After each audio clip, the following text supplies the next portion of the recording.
Racing use वाला program फिर program किया। एक्टिव ओके प्रोग्राम अच्छा नहीं में आ गया।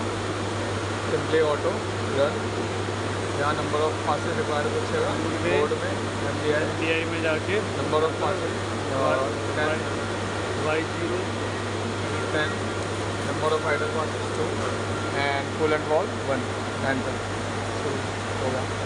Again auto run